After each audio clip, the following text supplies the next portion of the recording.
देश जुन युवा शक्तिकै हत्केलामा उभिएको हुन्छ, यस्तै जडजडमा देशलाई छाडेर बाध्यता भनौँ वा रहरले विदेशी नै युवा युवतीको क्रम बढ्दो छ।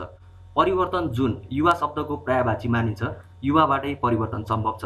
संसारका जति पनि ठुला परिवर्तन छन्, सबै युवा माझबाटै सुरुवात भएका देखिन्छन्।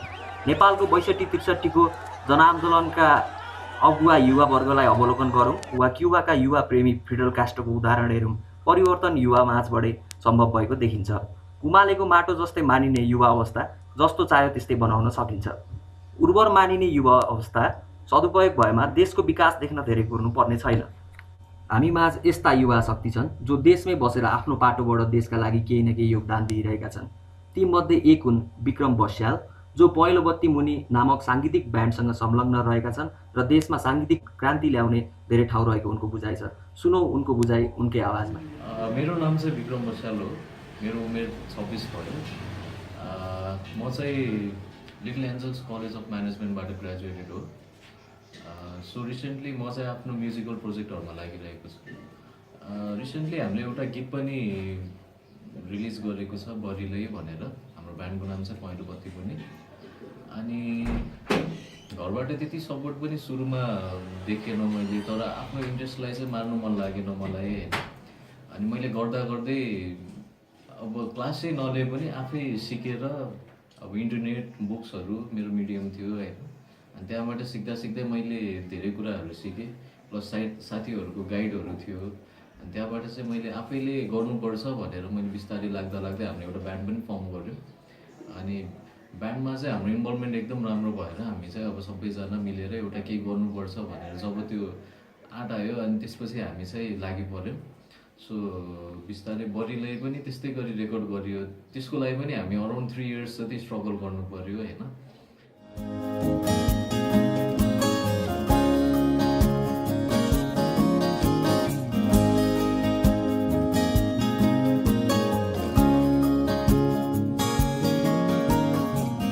टाढैबाट हाँसम भने आँखै पोलिसक्यो, हातै समाई नाचम भने गीतै गलिसक्यो बरिलै। म्युजिकमा फ्युचर नेपालमा चाहिँ अलिकति गाह्रै छ। कस्तो भन्ने, अब सबै म्युजिसियनहरूले भन्नुहुन्छ होइन, नेपालमा अलिकति स्ट्रगल गर्नुपर्छ। अब हामीले पनि अलिअलि स्ट्रगल गरिरहेछौँ। अब हामी बाहिरतिर अब विदेशतिर कम्पेयर गरेर पनि हुँदैन नेपालको म्युजिक इन्डस्ट्रीलाई होइन। बाहिरतिर रिकर्ड्सहरू सेलिङहरू हुन्छ, अब नेपालमा पनि अलिकति होला, तर त्यस्तो मार्केट नै त्यस्तो छैन। त्यसले गर्दाखेरि अलिकति गाह्रो चाहिँ भएको छ।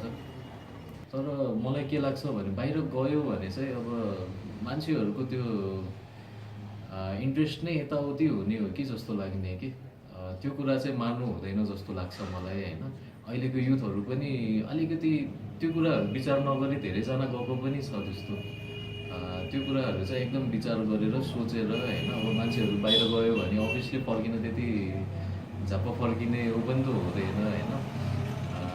ब्याचलर गऱ्यो, अब मास्टर गर्नुपर्ने, अनि त्यो गरेपछि चाहिँ अब त्यही अनुसारको कामहरू गऱ्यो, आफ्नो लाइफ सेटल गऱ्यो, त्यही सबैजनाको त्यही सिस्टम छ होइन।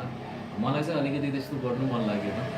म चाहिँ ल ठिक छ, म ब्याचलर ग्रेजुएटेड भएँ स्टिल, तर म चाहिँ के गर्छु भने आफ्नो इन्ट्रेस्टहरूको कामहरू गर्छु। म एउटा आइटी स्टुडेन्ट पनि हो, प्लस मेरो हबी चाहिँ म्युजिकतिर चाहिँ इन्ट्रेस्ट छ होइन।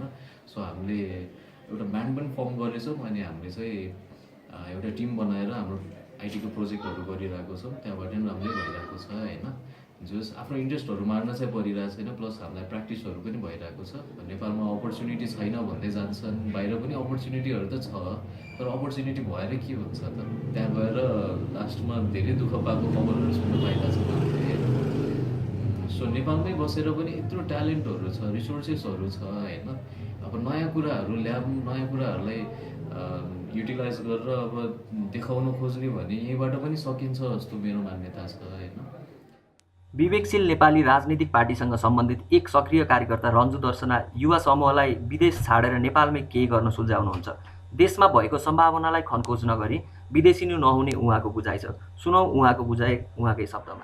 हेलो, मेरो नाम रन्जु दर्शना, म 20 इयर्स ओल्ड भएँ। म चाहिँ अहिले पोलिटिक्समा छु, विवेकशील नेपाली पार्टीसँग इन्भल्भ छु।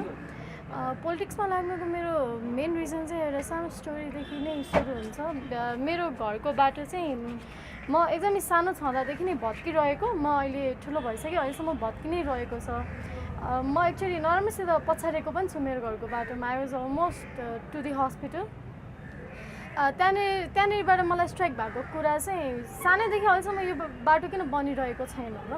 अनि यस्तै सिमिलर इन्सिडेन्ट्सहरूले चाहिँ मेरो दिमागमा चाहिँ एउटा आँधीबेहरी नै लिएर आइरहेको थियो भनौँ।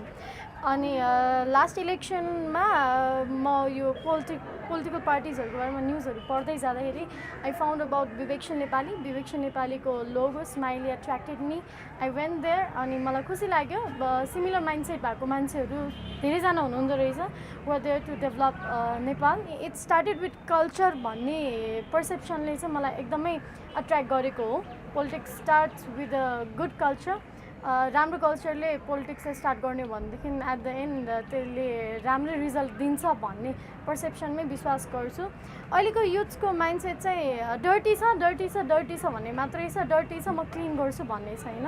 सो मैले रिक्वेस्ट गर्ने हो भनेदेखि चाहिँ if it's dirty come on let's clean it. देशमा अपर्च्युनिटी छैन भन्ने it's a state of mind. मलाई क्वेसन सोध्न मन लागेको चाहिँ have you ever tried creating opportunity? Glamour क्षेत्रलाई आत्मसात गरिरहेकी अर्की पात्र हुनुहुन्छ सुस्मिता तामाङ। मोडलिङ क्षेत्रमा सङ्घर्षरत सुस्मिता तामाङ देशको मुहार फेर्न युवा वर्ग नै चाहिने जिकिर गर्नुहुन्छ। Hello, my name is Susmita Tamang and I'm studying BDevs in National College currently. I've been into modeling field for 2 years now, and right before I entered this industry, I also had those stereotypes thinking that society had imposed on us about modeling field not being a good job or profession to take. I had always had this interest in this industry, but then त्यो सोसाइटीको थिङ्किङले पनि मलाई कता impact चाहिँ गरिरहेको थियो। But what I did was I just entered this industry and wanted to see the real picture of this industry with my own naked eye. So त्यो इन्डस्ट्रीमा गएपछि चाहिँ मैले देखेँ कि इट्स नट जस्ट त्यो इन्डस्ट्री, त्यो मान्छेको कारणले त्यो इन्डस्ट्रीलाई चाहिँ हामीले क्वेसन गर्न मिल्दैन, जज गर्न मिल्दैन भन्ने कुरा चाहिँ मैले त्यो चाहिँ बुझेँ। किनकि it all depends on the person you are. अब युथहरूले यहाँ अपर्च्युनिटी छैन, सबैजना बाहिर जाने यस्तो प्लान्सहरू बनाएको मैले पनि धेरै सुनिरहेकै हुन्छु। But what I believe in is that our country is in a transitional phase for development. So develop स्टेटमा भएको कन्ट्री भन्दा ट्रान्जिसनल फेजमा भएको कन्ट्रीको चाहिँ I believe has more opportunities for not just for youth but for everyone. It's not that we don't have opportunities, it's just that we don't see it. हाम्रो आँखा चाहिँ जहाँ चाहिँ परिपक्व भएर बसेको छ त्यो ठाउँमा मात्र हाम्रो आँखा गइरहेको छ, त्यही हो हाम्रो प्रब्लम चाहिँ। सरकार र जनमानसको सहकार्यमा युवा मैत्री वातावरण र सम्भावनाको खोजी नीति गरी देशमै आत्मनिर्भर हुन सक्ने वातावरण बनाइदिएमा युवाहरू देशमै बस्नेछन् र देशले मुहार फेर्नेछ।